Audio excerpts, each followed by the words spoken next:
الحمد لله الذي بنعمته تتم الصالحات والصلاة والسلام على رسول الله وعلى آله وصحبه ومن والاه. السلام عليكم ورحمة الله. Il est clair que s'il y avait une matière plus importante que cette matière qui est la science religieuse, Dieu nous aurait demandé de l'implorer et de la lui demander. Et tous les savants sont unanimes pour dire que le verset 114 qui se trouve dans la sourate Maryam, qui dit « Waqul rabbi zidni ilman » Seigneur, augmente mon savoir, fait avant tout allusion au Coran.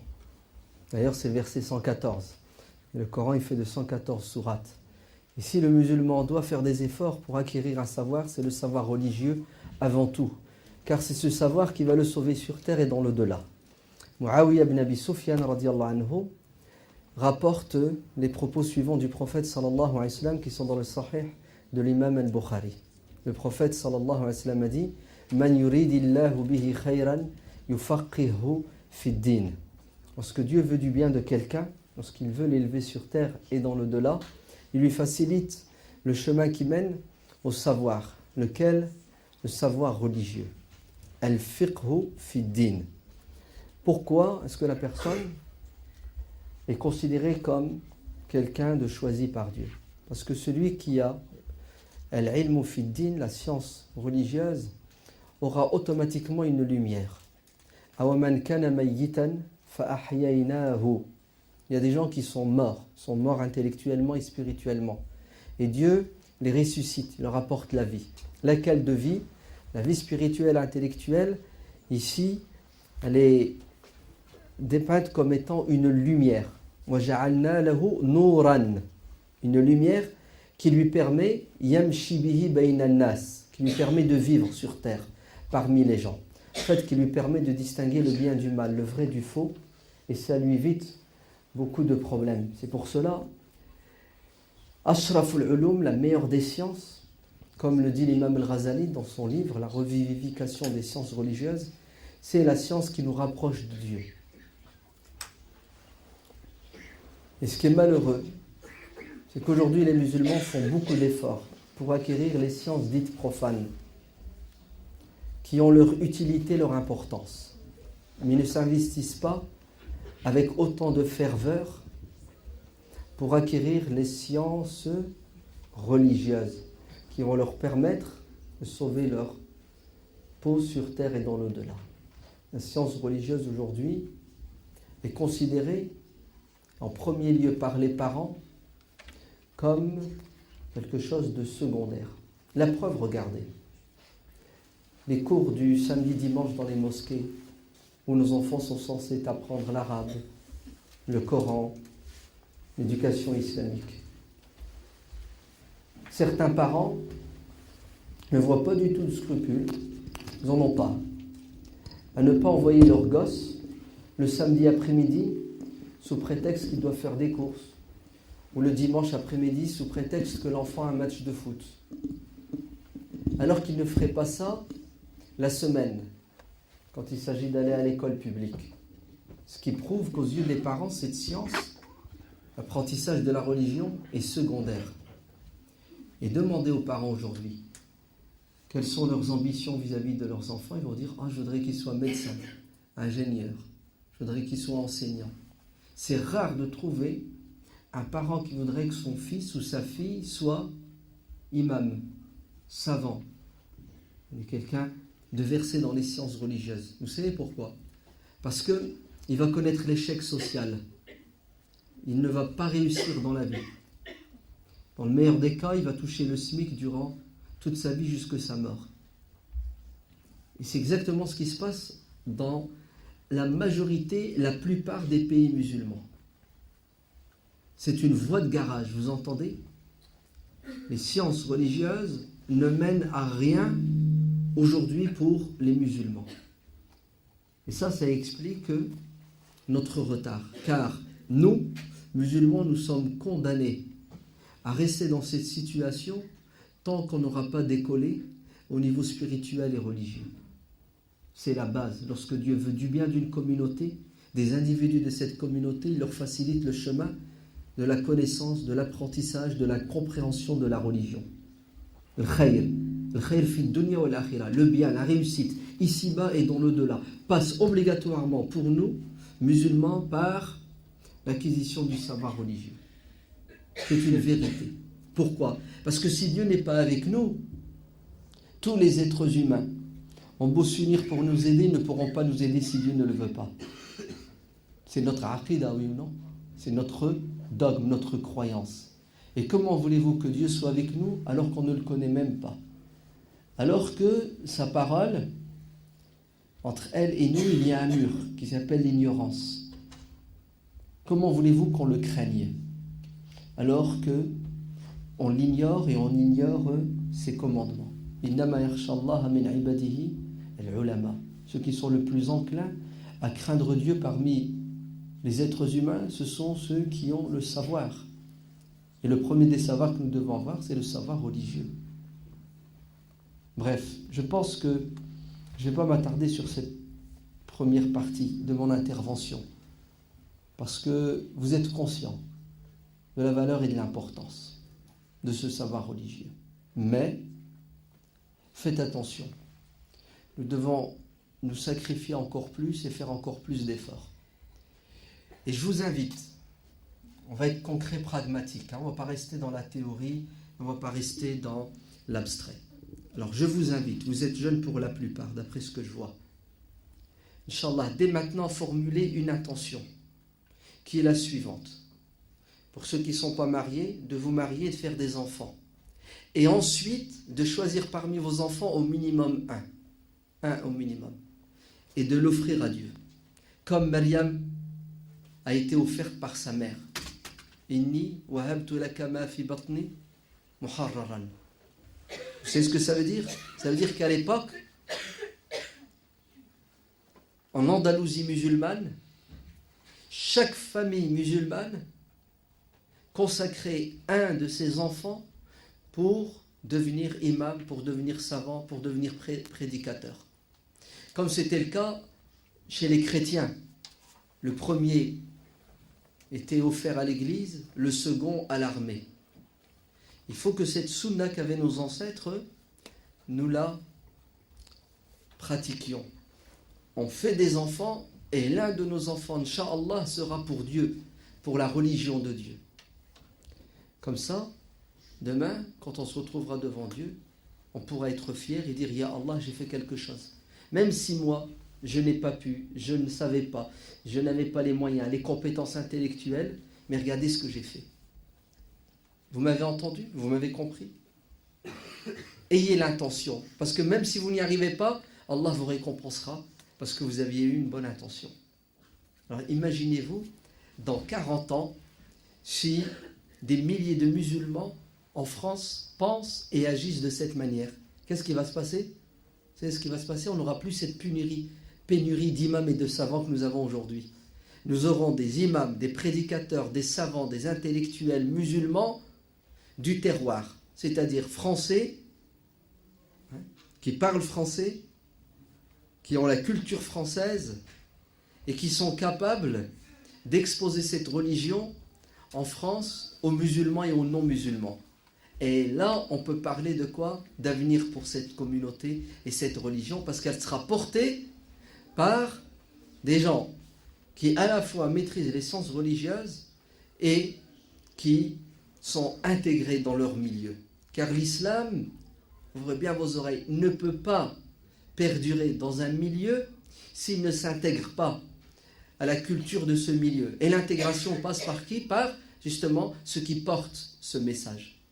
Donc Allah ibarak fikoum, aujourd'hui on est en pénurie d'imams, nous avons des pseudo-imams qui ne maîtrisent pas le français, qui ne sont pas de culture française et qui font des dégâts. Vous entendez ? C'est un massacre. Tout ça pourquoi ? Parce que nous, qui sommes censés porter le message de l'islam, mais on ne le porte pas ou... Bon bref, il y a plein de raisons. Mais ce qui m'intéresse, c'est dans 20 ans, on va investir à partir d'aujourd'hui. On est d'accord ? Ça, c'est le premier point. Si vous êtes convaincu que la science religieuse est importante, si vous pensez que pour vous c'est cuit, Ouais, parce que vous avez déjà passé le stade de retourner sur les bancs de l'école 8 heures par jour. Chacun a son métier, chacun a déjà été prédisposé à autre chose. Alors préparez la génération suivante. Ça, c'est le premier point. Le deuxième point. Il y a 30 ans, en France, le souci de nos parents, c'était d'ériger des mosquées. Alhamdulillah, ils ont réussi. Et d'ailleurs, ils n'ont pas tout à fait fini, parce qu'il nous manque encore beaucoup de mosquées. Mais n'ayez crainte, nos parents savent bâtir des mosquées, et ils travaillent bien dans ce domaine-là. Mais, les mosquées ne sont pas suffisantes. Nous avons besoin de quoi? Nous avons besoin d'instituts. Nous avons besoin d'écoles pour dispenser le savoir. Car à quoi sert une mosquée si à l'intérieur, il n'y a pas des personnes compétentes pour éduquer, pour transmettre la religion? Qui va former ces personnes compétentes? Ce sont des instituts spécialisés dans la formation d'imams, d'intellectuels musulmans, comme celui-ci, l'EFESI et d'autres. On en a quelques-uns en France, ils ne sont pas nombreux. Il faudrait qu'ils soient 10 fois plus nombreux, vous entendez? Et alhamdulillah, il y a 30 ans, je vous dis ça parce que je l'ai vécu, on rêvait d'avoir ce genre d'institut. Et le rêve est devenu réalité aujourd'hui. On est ambitieux parce que la communauté musulmane est nombreuse. Il y a encore beaucoup de travail, mais on est sur le chemin qui mène à la réussite dans ce domaine. Pourquoi est-ce qu'on a réussi à faire des instituts? Parce qu'il y avait des gens qui étaient convaincus et il y a des gens qui ont décidé de se sacrifier corps et âme pour pouvoir construire ce genre d'institut. Mais ces instituts existent aussi parce qu'il y a des gens comme vous assoiffés de connaissances, qui veulent apprendre leur religion.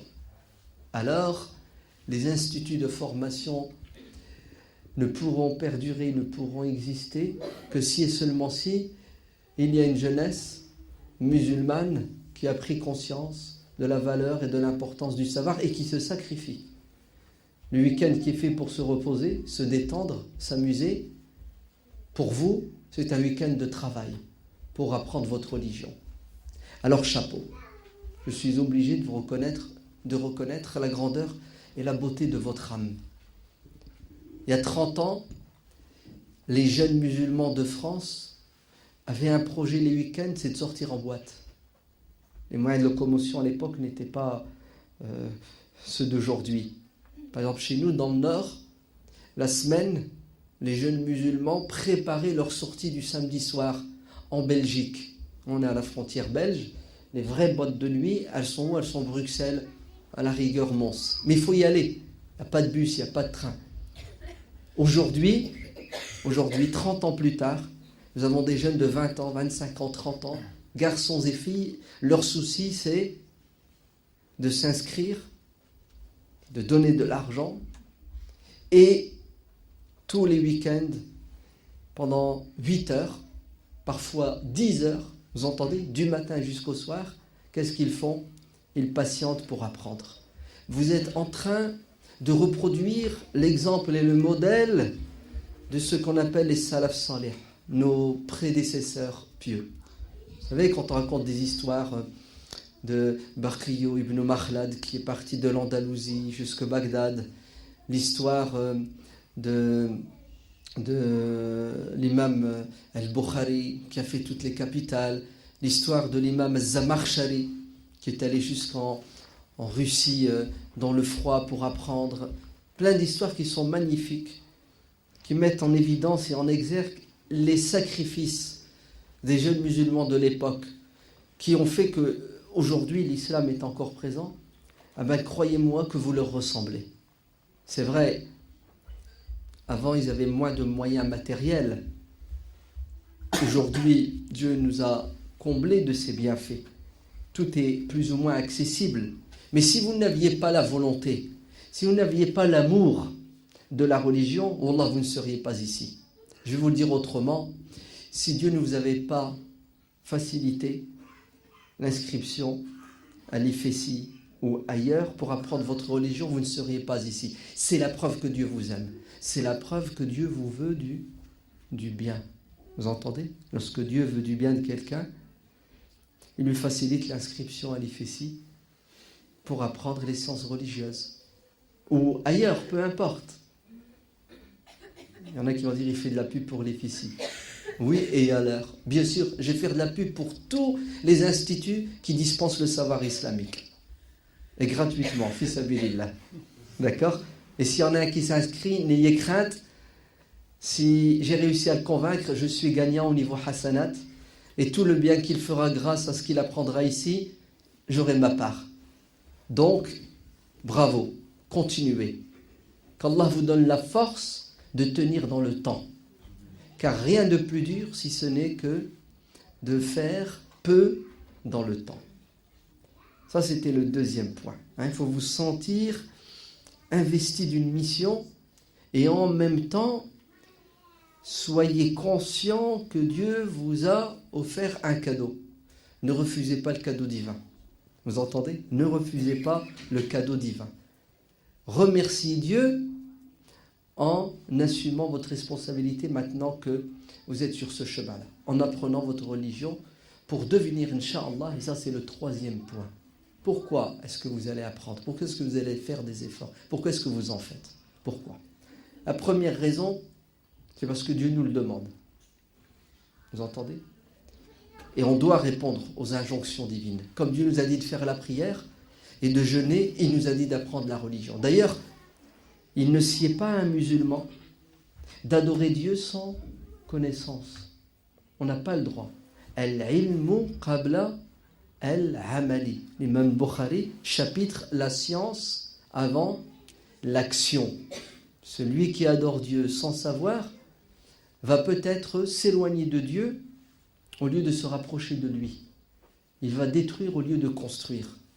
Donc, la première des raisons, c'est que c'est une nécessité, c'est une obligation religieuse. Deuxième raison, vous êtes là pour mieux comprendre votre religion. Parce que la problématique numéro 1 de la communauté musulmane de France, et d'ailleurs, vous savez, c'est quoi? C'est pas que les musulmans manquent de sincérité. C'est faux. Les musulmans, en général, sont sincères et ils veulent plaire à Dieu. Ce n'est pas que les musulmans ne sont pas pratiquants. Nous sommes la communauté religieuse sur terre la plus pratiquante. Vous entendez? Ce n'est pas qu'on manque de bonne intention. Le musulman, c'est quelqu'un de gentil qui veut faire le bien et qui a peur de faire du mal aux autres. Vous savez, c'est quoi notre problème? C'est d'abord et avant tout un problème de fahm, de compréhension, de bonne compréhension de la religion. Une religion mal comprise devient automatiquement, pour celui qui veut la pratiquer, un fardeau. Et il va pratiquer à contre-cœur et c'est une question de temps, soit il va devenir un hypocrite à cause de la pression familiale et sociale, ou soit il va abandonner la religion. La religion doit être comprise comme il se doit pour que l'individu soit épanoui. Ainsi, les musulmans aujourd'hui ont un gros problème de fahm, de bonne compréhension. Et il ne date pas d'aujourd'hui. La première secte qui a vu le jour dans le monde musulman, la première dissidence, les premières personnes qui se sont égarées, ce sont ce qu'on appelle al-Khawarij, les dissidents. Les Khawarij ne manquaient pas de sincérité. Les Khawarij étaient des gens pieux, des dévots. Ils jeûnaient, ils lisaient le Coran, ils priaient plus que les compagnons du prophète sallallahu alayhi wa sallam. Et ils avaient un amour pour la religion tel qu'ils étaient prêts à mourir au champ de bataille pour la religion. Mais les Khawarij, d'après un hadith, ils iront en enfer. Vous savez pourquoi? Parce qu'ils ont mal compris la religion. Alors, ils ont pris les armes et se sont mis à quoi? À combattre les compagnons du prophète eux-mêmes. C'est le comble, non? Vous ne trouvez pas? C'est terrible. Les Khawarij prennent les armes. D'ailleurs, ce sont eux qui vont tuer Ali ibn Abi Talib. Ils tuent le gendre du prophète, Ali ibn Abi Talib. Oui, on connaît tous la place qu'il a en islam. Ils le tuent pour plaire à Dieu, pour se rapprocher de Dieu. C'est dur à avaler, non, comme concept. Allez, je vais me rapprocher d'Allah en tuant le premier enfant qui s'est converti à l'islam. La descendance du prophète alayhi salam nous vient de Ali et de Fatima. Vous êtes d'accord? Ils vont le tuer au nom de Dieu, pour Dieu. Et les Khawarij avaient le Coran, les Khawarij priaient, jeûnaient avec sincérité et dévotion. Pourquoi est-ce que les Khawarij se sont égarés? Vous savez pourquoi? Parce qu'ils ne venaient pas le dimanche. Ouais. Alif et Si. Pour apprendre la religion de la bouche des compagnons. Pardon, il n'y a plus de compagnons aujourd'hui. Pour apprendre la religion de la bouche des héritiers. Le prophète sallallahu alayhi wa sallam a dit que les prophètes n'ont pas laissé en héritage des biens matériels, mais ils ont laissé en héritage la science. Et les savants sont les héritiers de qui? Des prophètes. Et plus vous aurez de savoir, plus vous ferez partie de cette descendance, de cette lignée. Ainsi les Khawarij, au lieu d'apprendre la religion de la bouche des compagnons, qui étaient les personnes les mieux placées pour la transmettre, parce qu'ils sont le fruit de l'éducation prophétique, ne sont-ils pas ceux qui nous ont transmis le Coran et la Sunna? Les Khawarij, c'est ce qu'ils ont fait. Ils ont décidé eux-mêmes, tout seuls, de quoi? D'apprendre et de pratiquer la religion. Qu'est-ce que ça a donné? Ça a donné un schisme dans l'islam. Ça a donné une catastrophe. Aujourd'hui, on en paie encore les conséquences. Donc, vous venez ici, vous savez pourquoi? Parce que Dieu vous le demande, Dieu vous l'a dit. Et deuxièmement, pour bien comprendre la religion. Et la religion, vous ne la comprendrez pas comme il se doit si vous ne passez pas par des gens qui ont le savoir et la science. Est-ce que vous avez le droit en France d'exercer la médecine si vous n'avez pas fait 8 ans de médecine et si vous n'avez pas été diplômé? Vous ne pouvez pas. Restez chez vous, achetez tous les livres de médecine qui existent. Apprenez-les par cœur. Est-ce que vous pouvez exercer la médecine? Vous êtes arrêté et condamné par la loi. Vous êtes un charlatan. Pourtant, vous avez beau avoir la théorie, ça ne marche pas. Vous devez être sanctionné par un diplôme. Il en est de même dans notre religion. Vous ne pouvez pas parler au nom de Dieu. Vous ne pouvez pas vous ériger comme un intermédiaire entre les gens et Dieu parce que vous avez du savoir, si au préalable vous n'avez pas pris le temps de vous asseoir pendant des semaines, des mois et des années pour pouvoir puiser de la bonne source. Et la bonne source, vous savez, c'est qui? Ce sont ceux qui ont le savoir. Ne vous plantez pas. Et c'est ce qui se passe aujourd'hui. Notre jeunesse s'est plantée. Pourquoi? Parce qu'elle a accès aux livres direct, vous entendez? Et deuxièmement, elle a accès à une calamité qui s'appelle Cheikh Google. Ouais. Voilà. C'est le livre, et croyez-moi qu'ils lisent de moins en moins, hein, ok? Mais par contre, là, ils savent pianoter sur le net. Et le camboussé, c'est quoi? C'est qu'ils vont sur des sites et ils gobent et ils avalent tout ce qui est dit sur le site, alors qu'ils ne savent même pas qui est derrière le site. C'est grave, hein? C'est-à-dire, leur savoir religieux le puise d'inconnus, des inconnus. Et ça n'a jamais existé dans l'histoire de l'islam, sauf en ce 21e siècle. Et on voit les conséquences. Donc, si vous voulez une bonne compréhension de la religion, vous devez passer par, qui ça? Fas'alu ahla dhikrin kuntum la ta'lamun. Questionnez ceux qui savent, lorsque vous ne savez pas. Et c'est pas en 1 an, 2 ans qu'on comprend. C'est après des années et des années. Est-ce que vous pouvez entendre ceci? Ibn Manda, très grand savant. Il a quitté sa maison pour aller à l'université. Il avait 16 ans. Il est revenu chez lui, vous savez combien de temps plus tard? 50 ans plus tard. 50 ans plus tard, il est rentré, il a été formé. Et il s'est marié, hein? Et il a eu des enfants, mais il nous a surtout laissé des livres. Ça, c'est un exemple.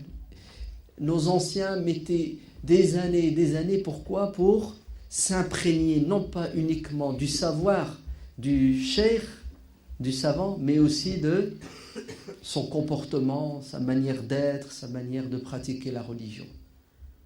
Donc ça, c'est la deuxième raison. C'est pour que vous ayez une bonne compréhension de la religion. La troisième raison, c'est pour que vous deveniez des relais. Car rien de pire, si ce n'est que d'apprendre et de comprendre, et ensuite de devenir muet. D'ailleurs, malheur à celui qui ne sait pas, et 1000 millions de malheurs à celui qui sait et qui ne fait pas. Il n'a plus de circonstances atténuantes, parce qu'il savait. Donc vous apprenez pour pratiquer et pour transmettre. Sinon ce savoir va devenir votre ennemi le jour de la résurrection. C'est pour cela, Sahl ibn Abdillah Tustari, radiyallahu anhu, disait « An-nasu halka » les gens ignorants sont voués à la perte, de manière sûre et certaine. Qui va s'en sortir? Al-alimun, ceux qui savent. Et ceux qui savent sont en danger. Sauf al-amilun, sauf ceux qui pratiquent. Parce qu'il y en a qui savent et qui ne pratiquent pas. Donc, les gens sont en danger parce qu'ils sont ignorants, seront sauvés ceux qui savent, et ceux qui savent sont en danger lorsqu'ils ne mettent pas en pratique leur savoir. Et ceux qui mettent en pratique sont en danger. Vous savez pourquoi? Parce qu'une fois que tu pratiques, il faut que tu sois sincère dans ta pratique. Illa al-mukhlisun. Donc, on apprend, on met en pratique avec sincérité. Wal-mukhlisuna fi khatar. Et après tout ça, vous êtes quand même en danger parce que le diable, il ne va pas vous lâcher les baskets. Il va essayer tout au long de votre vie de quoi? De vous détourner, de vous égarer. Parce que si quelqu'un qui sait s'égare, il entraîne avec lui des centaines et des milliers de gens. Ainsi, on apprend pour comprendre, pour pratiquer, et ensuite pour transmettre. Pourquoi est-ce qu'on doit transmettre? Parce que la communauté musulmane aujourd'hui est en danger et elle a besoin de sauveurs. Elle n'est pas en danger au niveau matériel, elle n'est pas en danger au niveau culturel, mais elle est en danger au niveau spirituel. Car le matérialisme qui sévit dans notre société ne fait pas de différence entre un musulman et un non-musulman. Et on est tous, subhanallah, atteints de cette maladie. Alors il faut des pompiers pour éteindre le feu. Les pompiers, ce sont vous. Vous qui allez acquérir le savoir religieux. Vous allez le transmettre. Vous allez le transmettre dans votre famille, dans votre entourage, dans votre quartier, dans votre mosquée, dans votre association, dans votre ville, et ainsi de suite. Vous n'avez pas le droit de rester les bras croisés une fois que vous savez, car c'est un péché qui s'appelle non-assistance à communauté en danger. Oui, on a déjà perdu pas mal de nos jeunes, des centaines et des centaines de milliers, parce qu'ils ne savaient pas, parce que personne n'a essayé de les quoi? De les protéger, de les préserver. Ainsi, Allah yabarak fikoum, vous êtes là pour vous et pour les autres. Vous êtes là pour vous former et ensuite former les autres. Il faut que ça fasse boule de neige. Ouais. Si l'Institut arrive à former chaque année, on va dire 50 personnes, les 50 doivent essaimer. Là où ils vont, qu'est-ce qu'ils font? Ils réveillent. C'est pour cela. Qu'est-ce qui a fait la grandeur et la force de l'islam? Le prophète sallallahu alayhi wa sallam, quand il est décédé, toute l'Arabie n'était pas convertie à l'islam. Mais le comble, c'est qu'une fois qu'il est décédé, la majorité de ceux qui se sont convertis ont renié l'islam. Vous le savez ça? Qui est resté dans l'islam? Les Mécois, les Médinois et les gens de Taïf. Mais le prophète sallallahu alayhi wa sallam, qu'est-ce qu'il a fait de son vivant? Il a formé. Il a formé qui? Quelques centaines de personnes, d'hommes et de femmes. Et ce sont ces gens-là qui vont faire que l'islam va perdurer et s'étendre sur les 3 continents. Voilà l'objectif de l'EFICI et de tous les instituts. C'est de former des gens qui, une fois que les maîtres sont morts, les élèves prennent la relève. Et qu'est-ce qu'ils font? Ils consolident l'édifice, voire même ils l'améliorent. Et vous êtes capable. Vous entendez? Il faut vite oublier cette pseudo-croyance qui veut nous faire croire que c'est la fin du monde, il n'y a plus rien à faire. Ouais. Le prophète sallallahu alayhi wa sallam a dit la fin du monde elle est proche, ce qui est vrai, hein. Mais regardez les conséquences néfastes quand on comprend mal la religion. Après, moi j'ai vu sur internet, dans un site, il y a un cheikh qui a dit que l'antéchrist il est sorti, il est à New York, il y en a un autre, il l'a vu au Yémen. Voilà, dans mes conférences, il y a des jeunes qui me posent des questions. J'ai lu dans un site qu'il y a une île qui est sortie de l'océan Indien, au sud du Yémen, et que c'est l'île sur laquelle se trouve le Masih ad-Dajjal, l'antéchrist. Donc c'est la fin du monde, demain, après-demain. Ouais. On va aller se réfugier dans une grotte. La grotte de Hira en l'occurrence. Pas beaucoup de place, hein, faites gaffe. Ouais. Il n'y a plus rien à faire. Vous avez vu le pessimisme? Vous avez vu ce qui se passe dans la tête de beaucoup de... Non, il y a une autre aqida qui dit Zoro va arriver. Ouais. Le sauveur. Ouais. Le Mahdi arrive. Si, il est né. Ah, il est né en Palestine. Si, Allah, c'était à un moment donné en Palestine, à Gaza, le Mahdi est né. Ben, vous savez ce que font les musulmans? Les bras croisés, ils attendent. Ils attendent le coup de fil. C'est bon, il est là. Ouais, venez le rejoindre. Ouais. C'est catastrophique comme croyance. Vous savez, c'est handicapant. Ouais. Nous sommes tous responsables de la situation de la Ummah. Et cette Ummah doit d'abord être extirpée des griffes de l'ignorance. Les musulmans sont plongés dans le jahl. Le jahl, l'ignorance de leur religion. Hein. Ouais. Et qui va les sauver? Vous. Ouais. Ne vous sous-estimez pas. Ne dites pas non, je suis nul, je ne sais pas. Très bien. Tu sais pas, prends le temps de savoir. Allez, makan mouchkil. Ouais, prends le temps. 2 ans, 3 ans, 4 ans.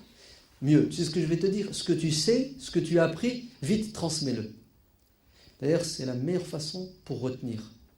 Parce que si vous emmagasinez des connaissances, vous ne les répétez pas, vous allez oublier. Vous allez passer l'examen, après l'examen, reset.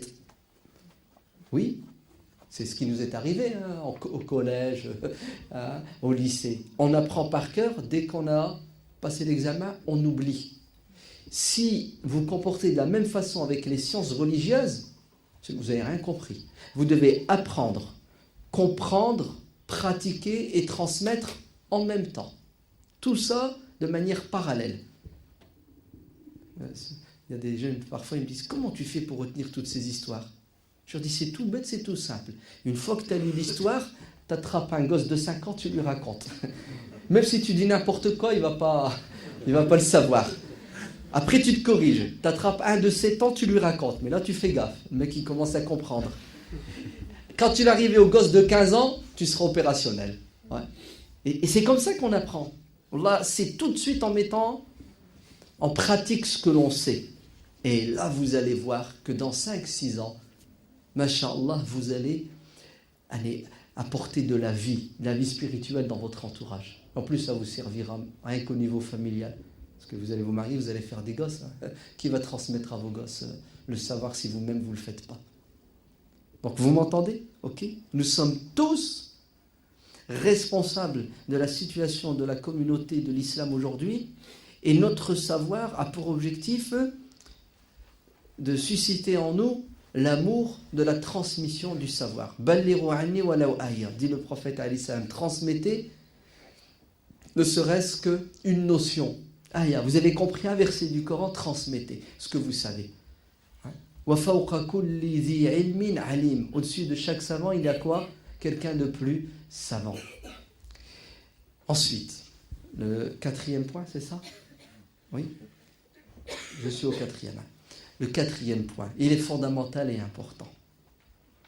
Nous sommes musulmans, nous sommes français, nous vivons dans notre société française et nous avons un devoir envers cette société française qui n'est pas musulmane dans sa majorité, dans sa globalité. Nos concitoyens en majorité ne sont pas musulmans. Nous avons un devoir envers eux. Le devoir de quoi? Le devoir de leur parler de l'islam, de leur expliquer l'islam. Parce que le diable et ses suppôts font leur devoir, qui est de dénigrer l'image de l'islam et du musulman pour que les non-musulmans fuient et aient peur de l'islam. Alors nous avons intérêt de quoi? De réagir avant qu'il ne soit trop tard. Sinon, qu'est-ce qui va se passer? Il va se passer que la haine de l'islam, l'islamophobie, va se développer encore plus. Et c'est une question de temps, nous allons perdre nos droits. Et peut-être que nous allons subir ce qu'ont subi des communautés qui nous ont précédés. Pour remonter 8 siècles en arrière, la communauté musulmane d'Andalousie, elle a été exterminée. Pourquoi? Parce qu'il y avait de l'islamophobie, et puis à un moment donné, les musulmans, au lieu d'envoyer leurs gosses pour apprendre la religion, ils envoyaient leurs gosses pour apprendre à chanter, à danser, etc. Et les musulmans ont disparu. Génocide total, hein? L'histoire se répète malheureusement souvent. Il faut arrêter ce processus qui est malheureux. Ce processus de choc de civilisation. Comment l'arrêter? En comprenant l'islam comme il se doit, en comprenant les textes à la lumière du contexte. En d'autres termes, ouvrez bien vos oreilles. Les personnes les mieux placées pour pratiquer et parler de l'islam en France, ce sont les musulmans français. Oui, nous devons devenir, nous, qui sommes francophones, qui sommes français, les porte-paroles de l'islam, les représentants de l'islam. Tant que l'islam sera porté par des étrangers, l'islam restera étrange. Retenez ça. Ensuite, nos concitoyens non musulmans ne sont pas hostiles à l'islam. C'est une minorité d'individus qui dirigent, qui fait tout pour que justement les gens soient hostiles à l'islam. Parce qu'ils savent que si dans la société il y a la paix et que les gens se côtoient dans la convivialité, automatiquement l'islam va avoir un impact sur les non-musulmans. Car l'islam est une religion que vous connaissez, d'ouverture, d'amour, de fraternité, etc. Alors ces gens-là font tout pour que les musulmans, et en particulier les musulmans français, comme vous et moi, ils font tout pour que nous nous radicalisions, pour que nous nous marginalisions. C'est-à-dire, ils font tout pour nous retrancher. Dans quoi? Dans des recoins obscurs, pour que nous ne soyons pas des citoyens épanouis qui assumons notre religiosité. En fait, ils voudraient bien que l'on comprenne notre religion de manière erronée, pour qu'elle fasse peur, puisque les gens ne veulent pas de ce qui est faux, de ce qui est erroné, et ils font tout, et ils vont tout faire pour que nous ayons de la haine envers les non-musulmans, pour qu'on ne parle pas de l'islam et que l'islam ne se répande pas. Comment arrêter? Comment les empêcher d'atteindre leur objectif? La science, al-ilm, vous entendez? Une bonne compréhension de la religion à la lumière de la réalité dans laquelle nous vivons. Ce qui implique obligatoirement, vous êtes prêts? Ce qui implique obligatoirement une révision de notre héritage religieux. Se référer sans arrêt et sans faire le tri à la pensée musulmane du IVe siècle, du Xe siècle, ou se référer à une interprétation et à une pratique de l'islam d'il y a 100 ans ou d'un autre milieu qui n'est pas si loin que ça, peut-être juste en dessous, là, derrière, de l'autre côté de la Méditerranée, vous savez ce que ça implique? Ça implique la mort de l'islam. À court, moyen et long terme. Et ça, les ennemis de l'islam le savent très bien. Il faut que l'islam soit pensé à la lumière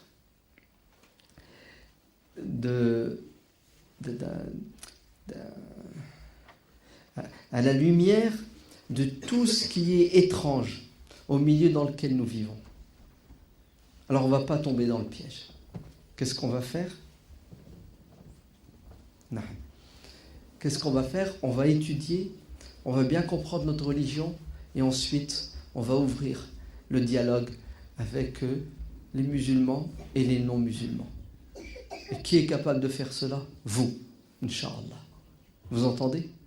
Donc sentez-vous investi d'une mission dès à présent. Donc les frères responsables me disent que le temps est écoulé. Il faut laisser de la place au dialogue, à l'échange, aux questions, aux réponses, aux critiques. Ça, on est en France, liberté d'expression. Dites ce que vous voulez. Personne ne peut vous empêcher de parler.